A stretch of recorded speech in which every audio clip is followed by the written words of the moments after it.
The state of weapon balance in Valorant is really bad. There are some guns that are really strong, some guns are completely unplayable, so we're gonna break down and talk about it, but the GameLeap website's the best place to absolutely pop off and dominate with in-depth tips, tricks, and guides, and so much more. If you wanna climb to a more and beyond, do yourself a favor and go check it out right now, down below. Now, while many believe that agent balance is going fairly well, while it has some pros and cons, of course, it seems pretty balanced compared to a lot of other agent or character-based games, but the weapon balance in Valorant is a completely different story, with many believing that weapon balance is in a pretty bad state. Now, I'm not talking about the obvious ones, right? The Vandal versus the Phantom, those actually statistically have pretty even pick rates in pro play, and I think that they have their pros and cons. So overall, I think that that is a pretty decent balance, but there are some really polarizing weapons. First up, we gotta talk about the classic pistol, a weapon that gets a ton of controversy specifically because of that right click. While it is fun to have a shotgun-esque alternate fire on the weapon, it can make it feel really unsatisfying to buy other weapons like a ghost pistol when you just get one-tapped by this classic out of nowhere. And in addition, it feels like sometimes there's a huge amount of RNG on a save round, because imagine going up against a Vandal user and then getting a right-click double headshot, killing them, and then winning the round off the back of that just because you got a lucky spread with your right-click. While I do like the idea and it creates some flashy plays, I do think that the game would feel more consistent if instead of having that right click, there was just a slightly higher rate of fire on that classic pistol and there was no alternate fire, but then it wouldn't be as fun to use, and maybe that takes away some of the fun and exciting factors out of these eco rounds. But I really want to pass the question off to you. There are pros and cons, of course, but this is definitely one that is very controversial, and I want to hear your take on it. The next weapon that we actually got to talk about is the Operator, an obviously very powerful weapon, and I think one of the big things about the Operator is that there's some agents that just use it way better than others. And on one of the Riot AMAs, they were actually asked about this, how they feel about how some agents interact really positively with the Operator, and some agents feel like they can't use it, and Riot basically said, quote, "We're totally okay with some agents being better at using the op than others. In the long term, we want that strength to come with trade-offs in your team composition."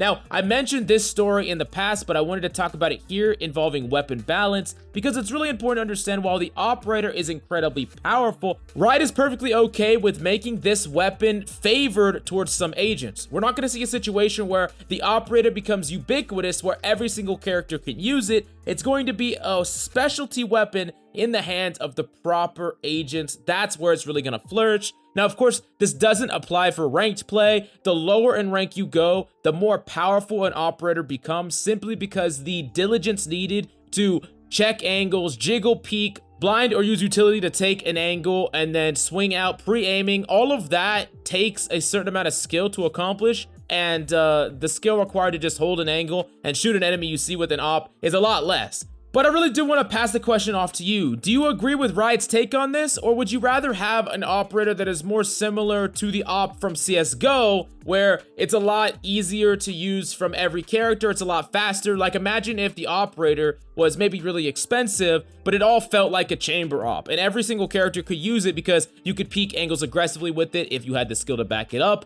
Or are you comfortable with it the current way it is, and you would rather it just be tied to certain characters? I really want to hear your opinion about all that down below.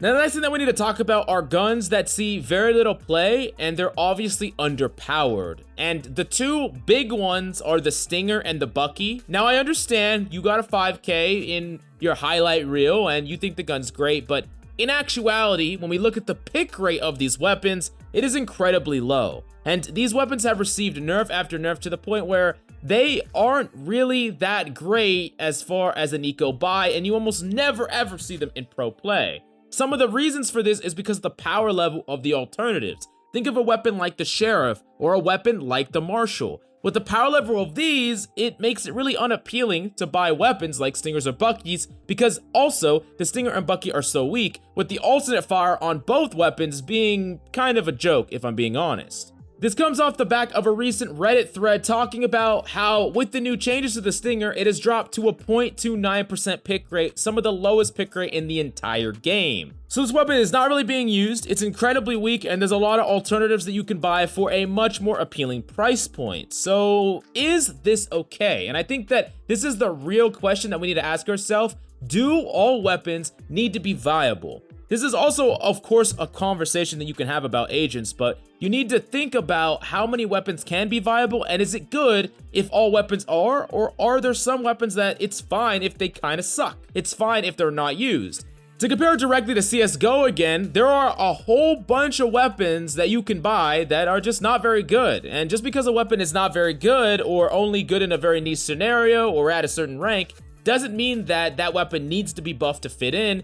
Maybe that's just fine. And honestly, a Bucky or a Stinger meta, a situation where these weapons are super appealing compared to the more skill-intensive Marshal or Sheriff, I don't really know if I would like that meta, and I'm kind of fine with these weapons not seeing that much play, but maybe you disagree, and maybe you would like to see these weapons taken to a point where, at the very least, there are more niche scenarios where they could be used in, where there's some characters that could abuse them well. For instance, a character like Neon being able to abuse the Stinger would be pretty nice, right? And that would fit along with some of the philosophies involving the Operator, where they say that some characters can use weapons better than others. But I really want to hear your opinion about that down below. How do you feel about the Stinger and Bucky? And of course, some of the other weapons in the game that seem to be very, very strong. And would you like to see any nerfs to some of the top weapons in the game? The Marshal, the Sheriff, some of the rifles, even the Operator. I really want to hear your input about that. And then the last thing that we need to talk about, of course, is the idea of bringing new weapons into Valorant. This is something that was proposed in the past, talking about some of the weapons that they were attempting to create.